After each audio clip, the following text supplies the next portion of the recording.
The great hall of the Galactic Council stretched impossibly wide, its crystalline dome arching hundreds of meters above Ambassador Marcus Vega's head. 7 tiers of seats surrounded the central floor, occupied by over 300 alien representatives from across the Milky Way. The air hummed with translation fields and the subtle vibrations of species communicating in frequencies humans couldn't naturally perceive. Marcus stood alone on the judgment platform, a circular dais of polished obsidian that seemed to swallow light rather than reflect it. His diplomatic uniform, our crisp blue with silver trima, felt suddenly inadequate among the ornate regalia of the council species. Behind him, 2 other human representatives waited nervously. Dr. Eliza Doran, Earth's foremost xenobiologist, and Commander Jackson Reed, their military attaché, representative of Sol 3, designated Earth, announced first speaker Telex, a towering insectoid whose translucent carapace revealed pulsing blue organs beneath. Your presence has been mandated to receive the Council's directive of integration. Marcus maintained his composure, despite the word mandated. Earth had received no invitation, only coordinates for immediate transport, and the terse message that attendance was non-negotiable. The Council recognizes Earth's achievement in developing independent, faster-than-light travel, continued Telex, mandibles clicking between words. However, this technological milestone triggers Statute 7329, mandatory integration into Council authority and resource management. Murmurs rippled through the assembly. Marcus noticed some representatives exchanging what he interpreted as knowing glances. First speaker, Marcus replied, his voice steady despite the knot in his stomach. Earth appreciates the Council's attention, however. We were under the impression that membership was voluntary, not compulsory. Your impression is incorrect, said second speaker Vorlath, a gelatinous entity, whose floating translation module gave its words an artificial precision. All spacefaring civilizations within Council space are subject to our governance. Your recent achievement merely brings you to our attention. The directive is not negotiable. The terms appeared on the holographic display before Marcus. Earth would surrender control of its military assets, submit to resource quotas, provide technological schematics for review, and accept Council governors in all major territories. In exchange, they would receive protection and guidance. This isn't membership, Marcus said. It's subjugation. The distinction is irrelevant, Telex responded. Earth will comply or face sanction. Marcus caught Eliza's subtle hand signal behind her back, a prearranged sign for their contingency plan. With respect, Marcus said, straightening his shoulders. Earth requests the traditional 3 rotations to review these terms. The request was procedural. All new species were granted this courtesy by the Council's own bylaws. Marcus knew they'd grant it if only to maintain appearances. Granted, said Telex dismissively, but be warned, ASAG attempts to delay or deceive will result in immediate enforcement action. As the Council adjourned, Marcus and his team were escorted to their assigned quarters. Once alone and secured against surveillance, Commander Reed activated a quantum communicator. They took the bait, Marcus told the secure channel, exactly as predicted. On the other end, in a hidden facility deep beneath the Pacific Ocean, Admiral Helena Torres smiled grimly as she received the message. Behind her, banks of monitors tracked hundreds of stealth probes secretly deployed throughout Council space over the past decade. Another display showed the status of Project Prometheus, humanity's true technological achievement, kept carefully hidden from alien observation. Then we proceed as planned, Admiral Torres replied. Operation Checkmate begins now. No one in the Council chamber had noticed the microscopic devices Marcus and his team had released or engineered to map the entire complex, access secure data networks, and prepare for what would come next. The Council thought they were springing a trap, but humanity had been preparing for this confrontation since they detected the first alien signals 50 years ago. What do they actually want from us? Asked Eliza as she examined the Council's integration directive more closely. Resources, mostly, Reed replied, studying data streams from their hidden devices. According to the information we're gathering, they do this to every emerging species. The strong ones get absorbed, the weak ones get exploited. They've been doing it for thousands of years, Marcus added. Their records show dozens of civilizations integrated in just the last century. Most lose their autonomy entirely within a generation. And they expect us to just accept this? Eliza's voice held controlled anger. Marcus smiled thinly. They've never encountered humans before. The next day, they were summoned back to the council chamber for preliminary discussions. The three humans entered with appropriate deference, but Marcus noted subtle changes in the chamber's security. Additional guards positioned at exits. Energy barriers now active around the central platform. They feared something. Good. We have reviewed your technological development curve, announced third speaker Javix, a crystalline entity whose faceted body refracted light in mesmerizing patterns. It is concerning. Concerning? Marcus asked innocently. Your species progressed from atmospheric flight to crude space travel to faster-than-light capabilities in less than 2 centuries, Javix continued. This rate of advancement exceeds Council safety parameters. We're quick learners, Reed commented with deliberate casualness. The first speaker's compound eyes focused intently on Marcus. Our analysis suggests your species may be unstable. Your history contains numerous conflicts and your information networks display concerning ideological diversity. Those very challenges shaped our innovation, Marcus replied smoothly. Competition drives progress.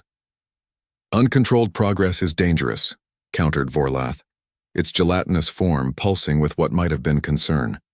The Council exists to ensure orderly development of all species. How generous, Marcus said, careful to keep any trace of sarcasm from his tone. Earth is grateful for your concern for our welfare.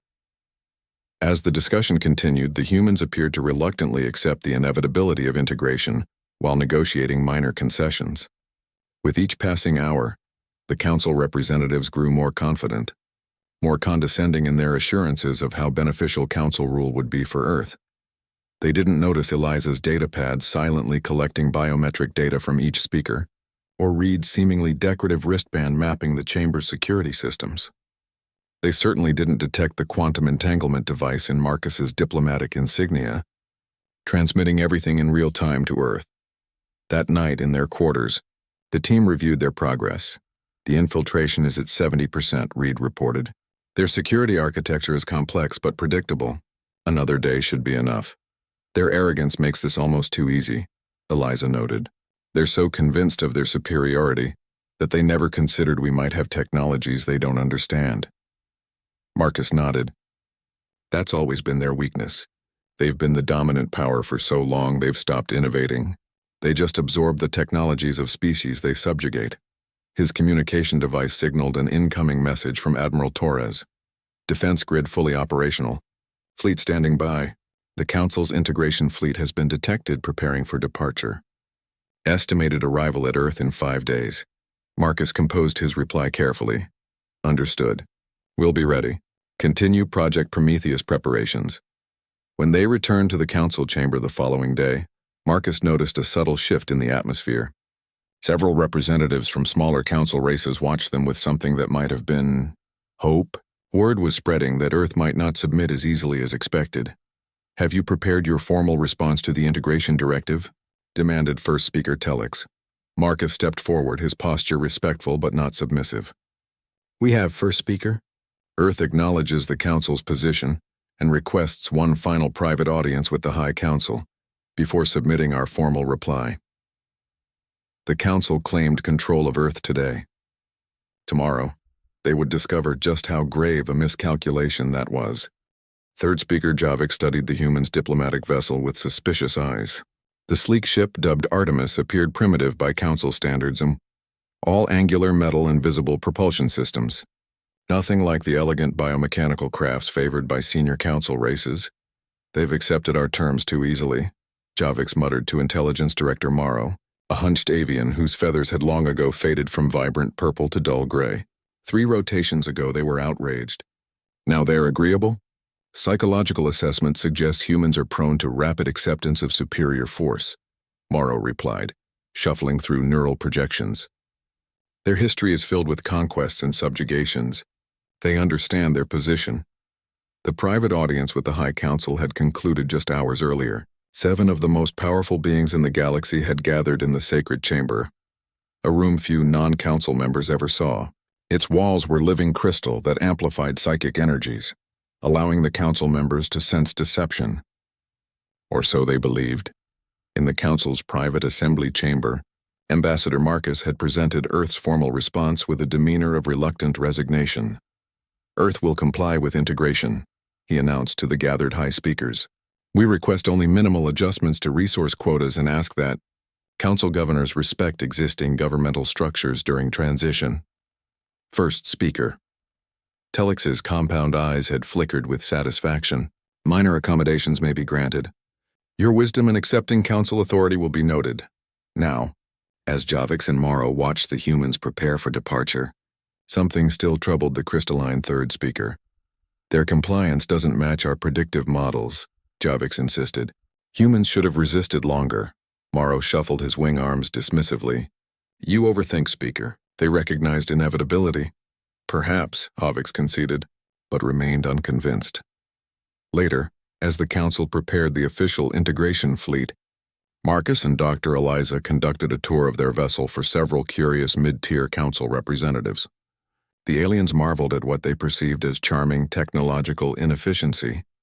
Your propulsion system relies on fusion reactions, asked Representative Call, a crystalline entity who communicated through light pulses. How quaint. We're still developing, Eliza replied with a self-effacing smile. Perhaps with Council guidance we'll advance more quickly.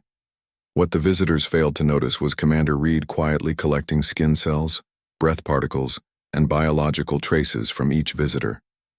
These samples were immediately secured in the ship's hidden laboratory.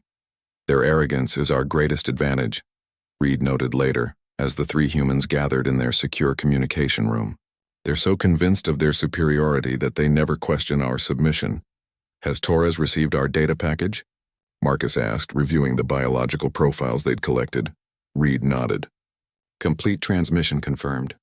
Earth now has detailed biological data on 17 major Council species.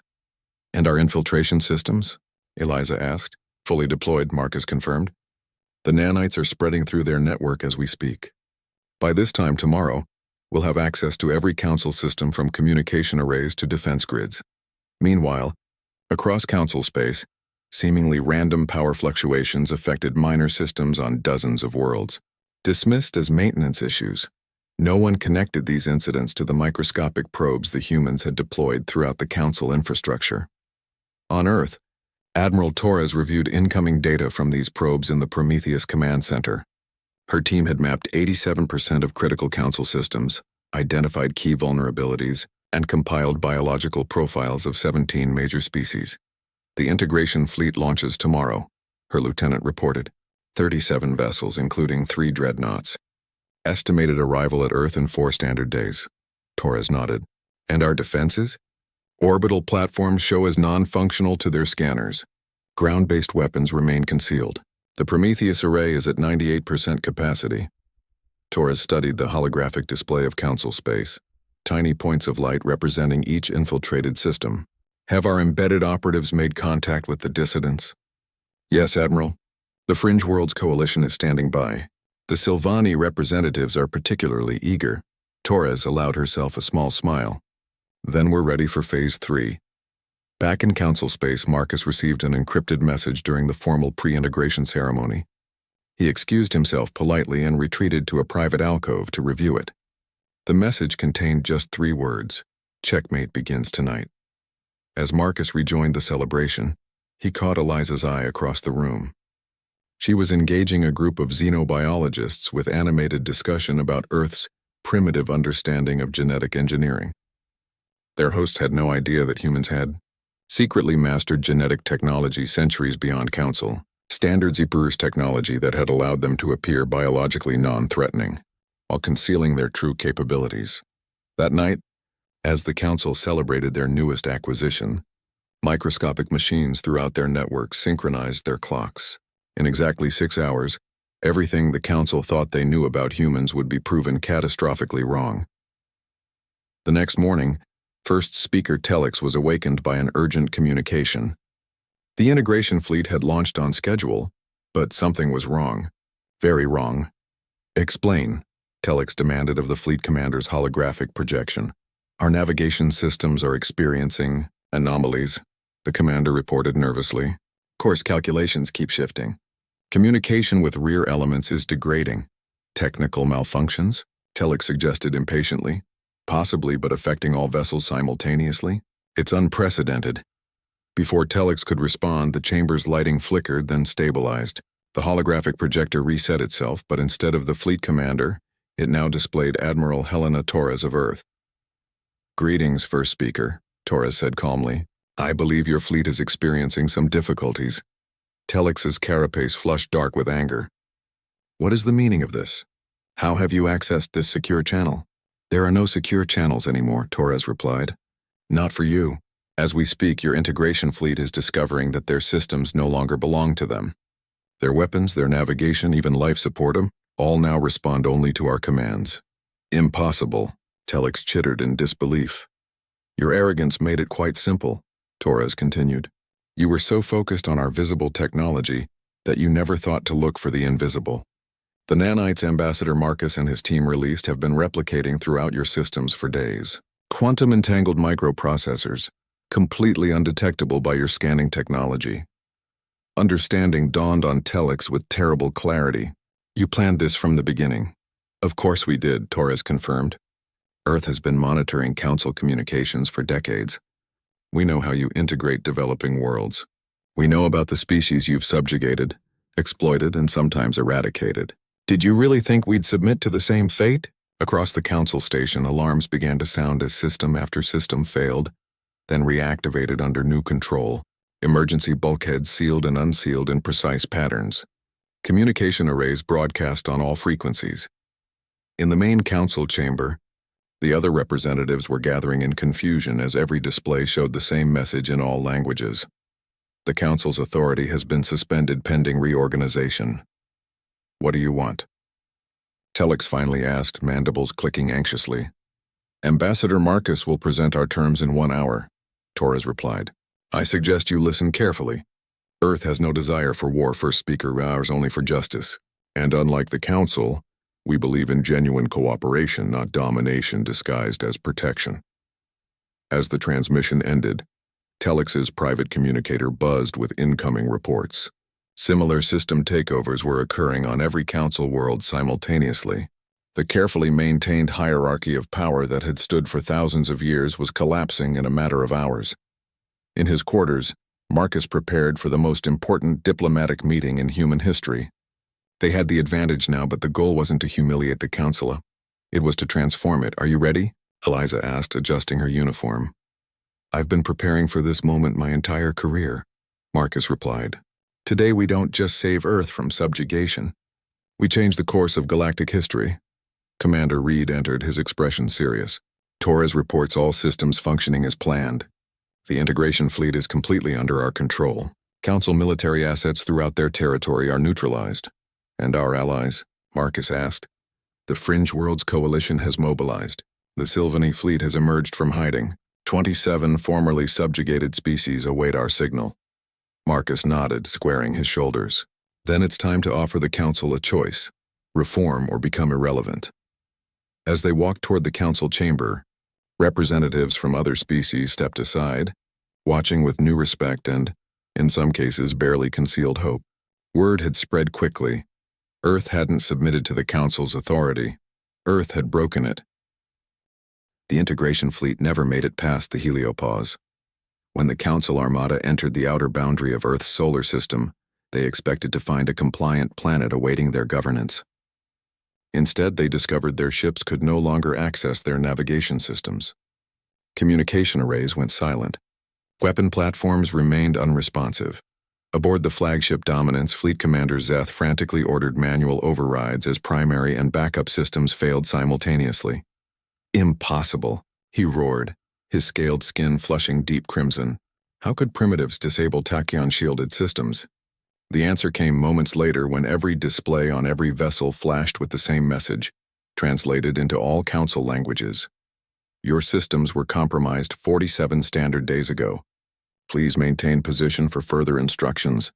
The flagship's bridge fell silent as the implications sank in. 37 warships, including 3 planet-killer dreadnoughts, now floated helplessly at the edge of Earth's solar system. "Try the emergency quantum communicator," Zeth ordered, his second in command. Contact High Command immediately. Sir, the officer replied, voice trembling. The quantum network is responding, but all messages are being rerouted. Rerouted where? Before anyone could answer, the main view screen activated. A human woman in a dark uniform appeared. Admiral Torres, though the council officers didn't recognize her. Fleet Commander, she said calmly, your vessels are now under Earth's control. Your crews will not be harmed if they cooperate. Resistance would be unfortunate.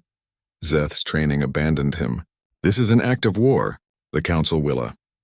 The Council, Torres interrupted smoothly, is currently facing similar situations across their territory. I suggest you conserve your ship's atmosphere for breathing, rather than threats. On Earth, Admiral Torres addressed the emergency session of the United Earth Council. Representatives from every nation watched as she outlined what was happening. The integration fleet has been neutralized without a single shot fired, she explained, gesturing to tactical displays showing the disabled Council vessels. Project Prometheus has exceeded expectations. We now control their ships, their weapons, and most importantly, their communications network. President Kimura leaned forward. And the Council itself?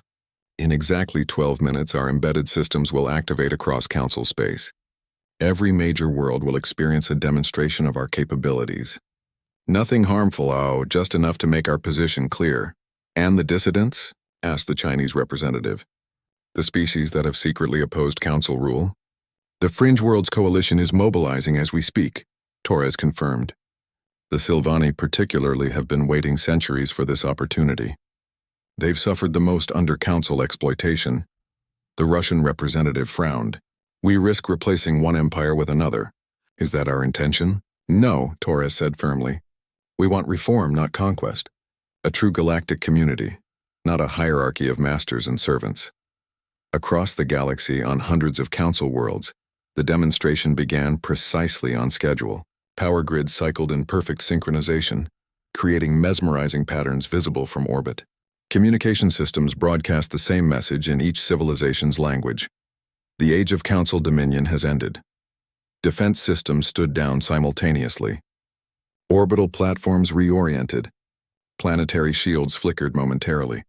None of these actions caused harm, but all demonstrated complete control over supposedly secure systems. In the Grand Council chamber, chaos erupted as representatives demanded explanations.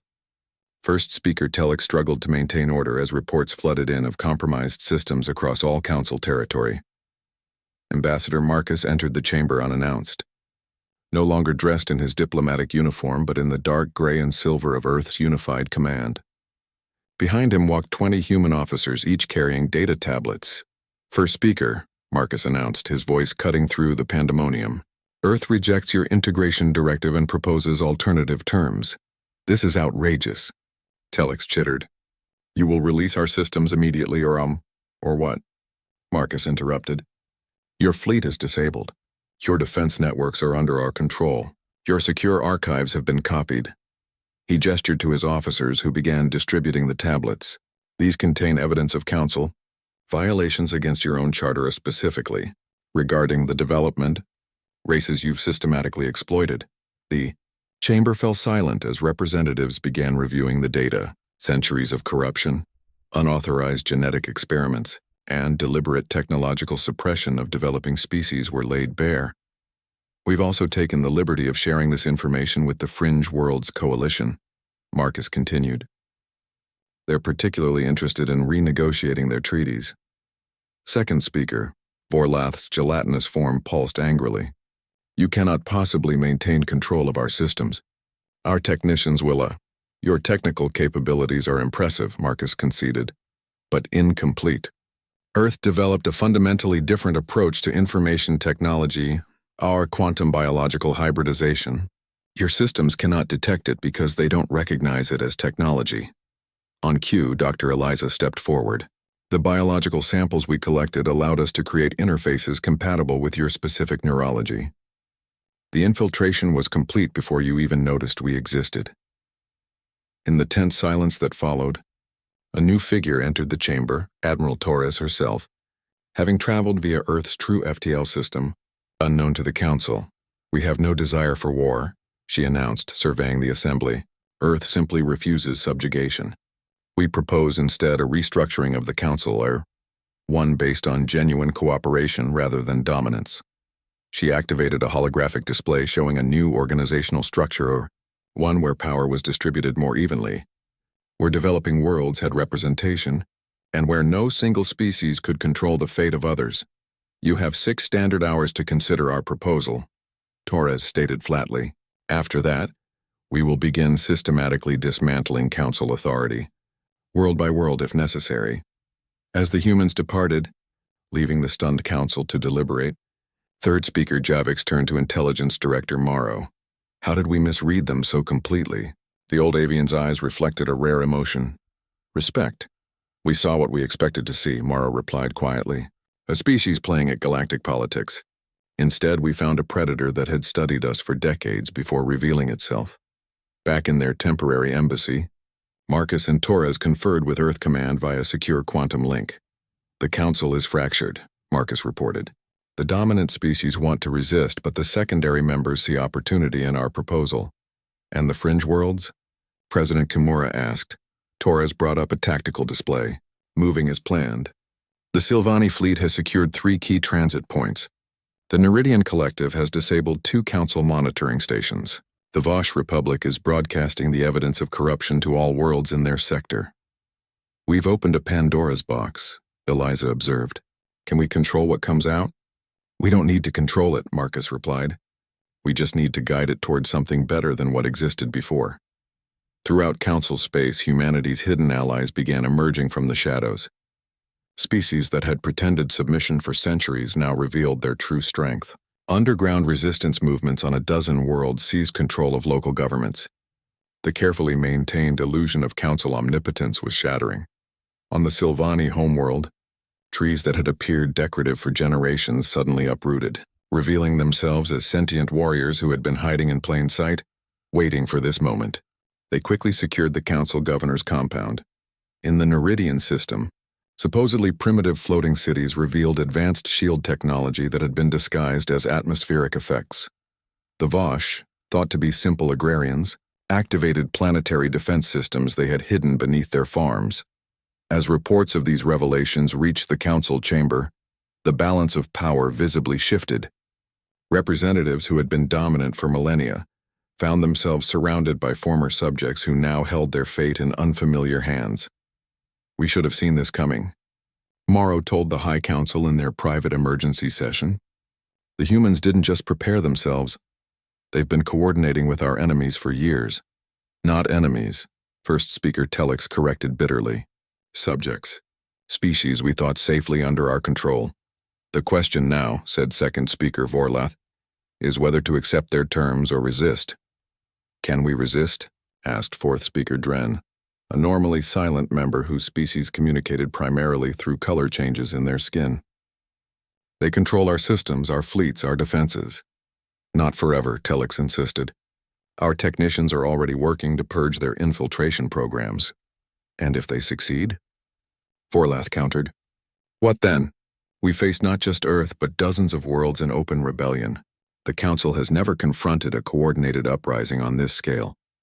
As the Council debated, Marcus met with representatives from the Fringe Worlds Coalition in Earth's embassy.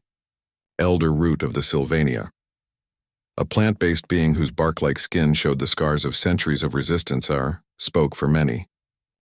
The emergency session of the High Council lasted well beyond the 6-hour deadline. With their systems still under human control, the representatives had little choice but to genuinely consider Earth's proposal. The Grand Council chamber, normally a model of order and hierarchy, had transformed into something resembling organized chaos.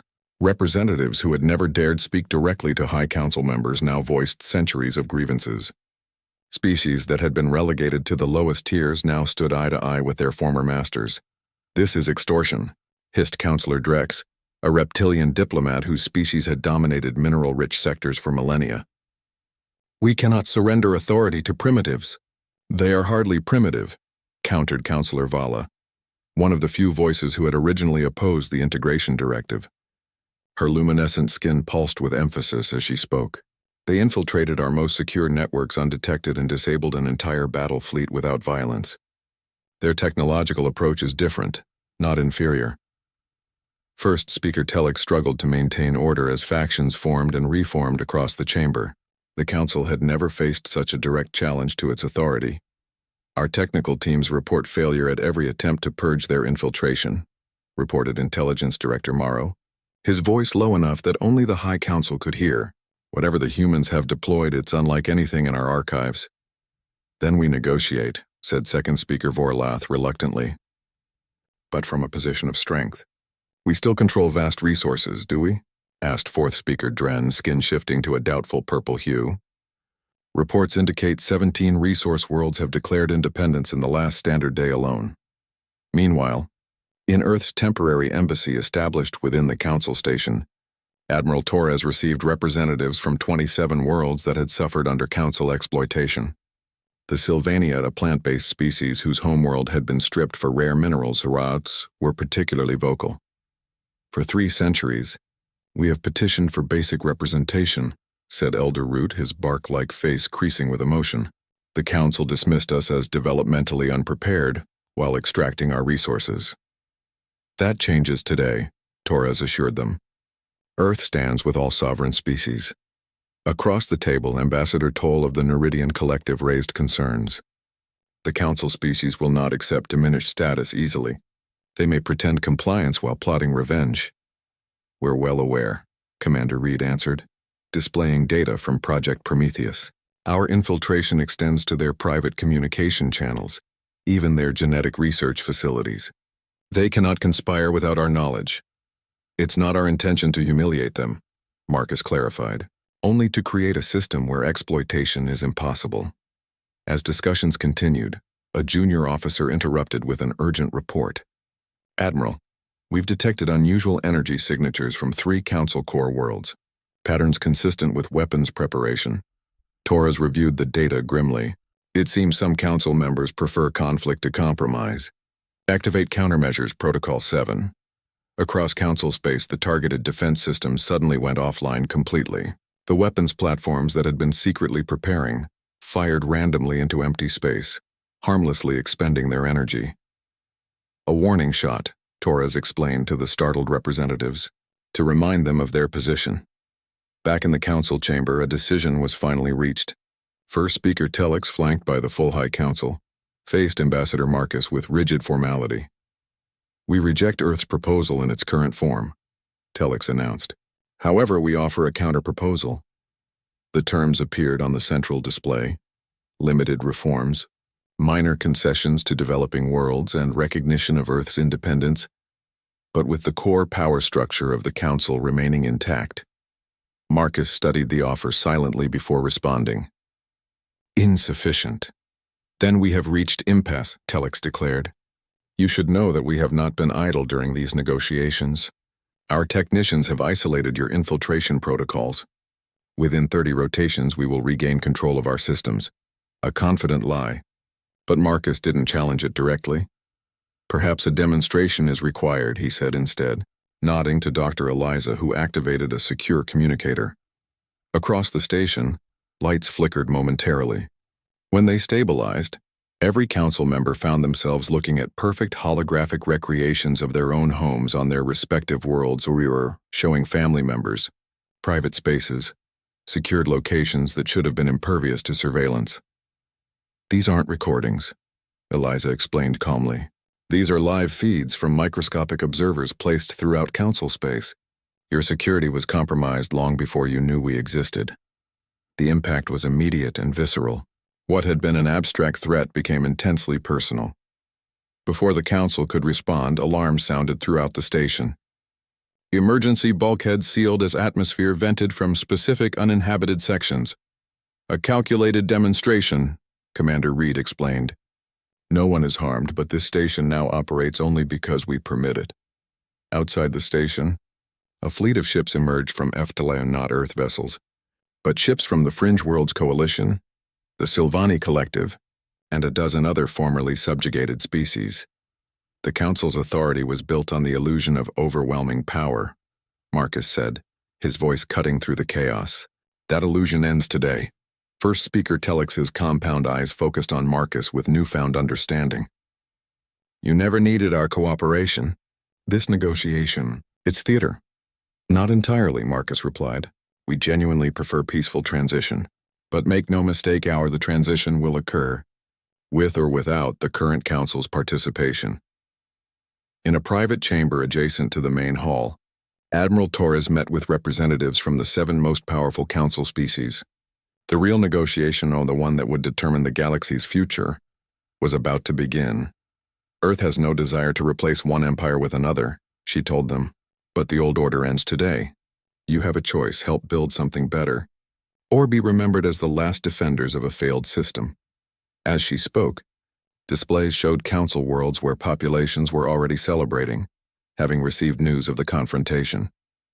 The public information networks, now under Earth's influence, had broadcast the evidence of council corruption to every world simultaneously. The revolution had already begun. The only question was whether the council would survive it. We've ruled for millennia, said Senior Arbiter Cax of the Vorn hegemony, one of the oldest council races. What makes you think your system will last even a century? Because it will be built on genuine consent, not coercion, Torres replied. Power freely given is stronger than power taken by force. Pretty words, rumbled Delegate Morx of the Baradak Federation, his massive form dwarfing the others present. But the galaxy is not a democracy. Some species are naturally superior. Really? Torres raised an eyebrow. Is that why the Baradak homeworld currently has 18 separate rebellions occurring simultaneously?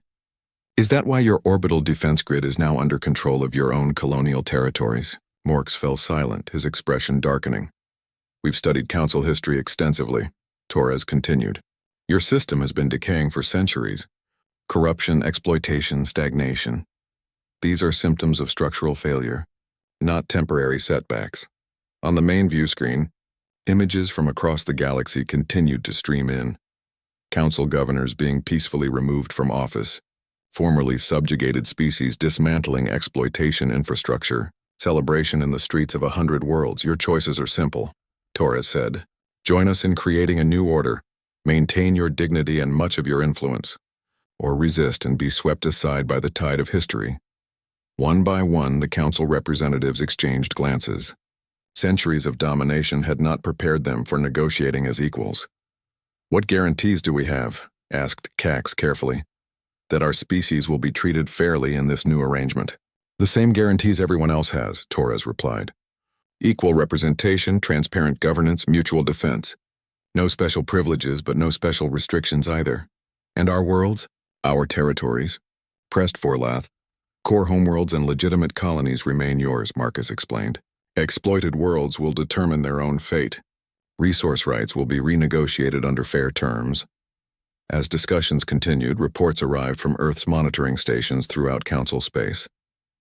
The integration fleet, still disabled at the edge of Sol system, had received orders to initiate self-destruct rather than remain under human control. They're still testing us, Reed observed grimly. Neutralize the self-destruct systems, Torres ordered, and prepare to evacuate the crews if necessary. We won't let them sacrifice their own people out of pride. In the council chamber, word of this latest development spread quickly. The willingness of council leadership to sacrifice their own troops rather than accept defeat shocked even some of their traditional allies. One standard year after what historians would later call the Revelation, the newly formed Galactic Assembly convened for its inaugural session in the transformed council chamber. The hierarchical tiers had been replaced by a circular arrangement where all representatives sat at equal height. Ambassador Marcuse, now Assembly Coordinator Marcuse, called the session to order. Representatives from over 500 worlds were present, many participating in galactic governance for the first time. We gathered today not as rulers and subjects, but as equals, he began, his voice carrying clearly through the vast chamber. The transition has not been without challenges, but we have maintained our core principle: self-determination for all sentient species. The path to this moment had been complex. After the confrontation at the council station, 3 former High Council species had attempted military resistance. Their efforts collapsed when they discovered their weapon systems had been compromised even more thoroughly than initially demonstrated. 2 other council powers had tried economic warfare, only to find their financial networks equally vulnerable. In the end, negotiation had proven more practical than resistance. The former council didn't surrender so much as transform or incorporating Earth's proposed reforms, while saving face through carefully worded transitional agreements. Admiral Torres, watching from Earth via quantum link, felt satisfaction as she observed the proceedings. Project Prometheus, originally conceived as a defensive system against potential alien threats, had evolved into something far more profound, a tool for galactic reform. The defensive perimeter is stable, reported her aide, Lieutenant Commander Wallace. All monitoring stations report normal activity throughout former council space. Torres nodded. And the dissident movements on Baradak colonies? Peaceful resolution achieved on 14 worlds. Negotiations continuing on the remaining 3. Good, Torres said. The last thing we need is violent revolution undermining our progress. In the assembly chamber, former First Speaker Telexao Rao, now simply Representative Telexao Ao, addressed the gathering. We must acknowledge past errors, the insectoid stated with surprising humility. The council claimed authority through force and tradition, rather than earning it through justice. Today begins our atonement. Murmurs rippled through the assembly. For many species, hearing such words from a former council leader was nothing short of miraculous. Dr. Eliza, now heading the Assembly's Scientific Exchange Program, presented the session's first major initiative: unrestricted sharing of medical and environmental technology across all member worlds. Technologies previously hoarded by council species would now benefit developing civilizations throughout the galaxy. The age of artificial scarcity has ended, she declared. Knowledge belongs to all. A Sylvani representative raised a branch-like limb. And what of worlds damaged by council exploitation? My homeworld's biosphere was devastated by mineral extraction. The Restoration Initiative addresses exactly this concern, Eliza responded, bringing up holographic displays of environmental repair projects already underway on 17 formerly exploited worlds. Using combined technologies from Earth, former council species, and the affected worlds themselves, we're already seeing remarkable recovery rates. As the session proceeded, Marcus reflected on the remarkable journey. Earth had entered galactic politics prepared for conflict but hoping for partnership. They had developed Project Prometheus as a weapon, but deployed it as a tool for change. The quantum biological technology that had allowed them to infiltrate council systems was now being adapted to solve ecological crises on dozens of worlds. The most surprising development had been the alignment protocolaire, a secure communication framework that allowed civilizations to find common ground. Despite vast biological and cultural differences, former enemies now found themselves working together on shared challenges. After the formal session concluded, Marcus met privately with representatives from the 7 most influential species, including former council powers and rising influences like the Sylvani Collective. The transition proceeds faster than anticipated, noted Representative Vala, her luminescent skin glowing with approval. Yet challenges remain, cautioned the Sylvani Elder Root. 3 outer systems still resist assembly authority, and technological integration creates unforeseen complications. True progress is never simple, Marcus acknowledged. But consider our achievement: a genuine multi-species democracy spanning thousands of light years. A year ago, most beings considered this impossible. Commander Redar, now Security Coordinator Redar, entered with the latest intelligence report. The holdout systems show signs of reconsidering. Their populations increasingly favor assembly membership. As the meeting concluded, Marcus received an encrypted message from Admiral Torres. Project Prometheus Phase 4 authorized. Proceed with revelation, Marcus smiled. The final piece was about to fall into place. The next day, he addressed the full assembly with an historic announcement. When Earth first encountered the Council, we concealed certain technologies for our protection, he began. Today we share our final secret. The central display activated, showing schematics for Earth's true faster-than-light drive, a system that didn't merely bend space but transcended conventional dimensions entirely. This technology reduces interstellar travel time by 97%, Marcus explained. It will be freely shared with all assembly members, ending the tyranny of distance that has divided our civilizations. The chamber erupted in astonishment as representatives realized the implications. Galaxies previously unreachable would become accessible. Civilizations separated by vast distances could now regularly interact. This is the true promise of cooperation, Marcus continued, once the commotion settled. Not hoarding advantages but sharing them to elevate all. In her command center on Earth, Admiral Torres watched the reaction with satisfaction. The risk had been calculated, providing advanced technology could potentially be used against Themantro, but the potential for genuine galactic unification outweighed the danger. Phase 4 complete, she noted in her official log. Project Prometheus has fulfilled its mission beyond original parameters. Her aide looked concerned. Some military advisors still question revealing our technological edge. What if some species use this against us in the future? Torres smiled. That's the old council thinking, us our advantage through secrecy and control.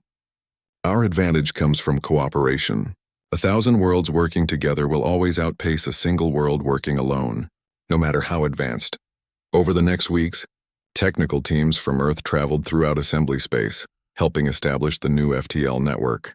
Former council engineers worked alongside humans, adapting the technology to diverse vessel types. On the former council capital of Vortex Prime, the genetically modified Vela, once servants, now equals are more proved particularly adept at implementing the new drive systems. Their unique neural structure allowed them to intuitively understand dimensional mathematics that other species, including humans, could only grasp through complex calculations. We always knew we were more than they believed, explained VEL coordinator Tala to Dr. Eliza during a collaborative session. Our apparent simplicity was partly adaptation, partly protection. When you're considered property, appearing less intelligent can be survival.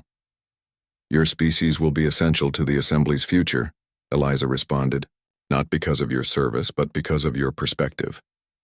As the Assembly continued its work, Marcus found himself increasingly drawn to long-term planning. The immediate crisis had passed, but building a sustainable galactic democracy required more than emergency measures. We need to consider the Assembly's evolution, he told his staff during a strategy session. Earth cannot remain central to governance indefinitely. True stability requires distributed leadership. His aide, a promising diplomat named Rivera, looked concerned. Some Earth factions already question our giving away technological advantages. They'll resist reducing our influence. Short-sighted thinking, Reed commented. Earth's true security comes from a stable, cooperative galactic community, not from technological superiority alone. Marcus nodded. Exactly. We need to begin transitioning leadership roles to qualified representatives from all member worlds. As the year progressed, this philosophy guided Earth's approach. Human advisors began training counterparts from other worlds. Earth's monitoring systems were gradually transferred to assembly control. Project Prometheus itself was transformed into a shared security protocol, with oversight from a diverse committee. Not everyone supported this approach. A faction of former council species formed a conservative bloc, advocating for stronger central authority. Meanwhile, some human political leaders questioned surrendering Earth's advantages. Navigating these competing interests required all of Marcus's diplomatic skill. The true test came 6 months later, when a previously unknown species emerged from a nearby dwarf galaxy. Their massive vessels appeared suddenly at the edge of assembly space, broadcasting messages in frequencies that damaged several listening posts. The former council species immediately advocated aggressive response. We must show strength, argued Representative Drex. Unknown species respect only power,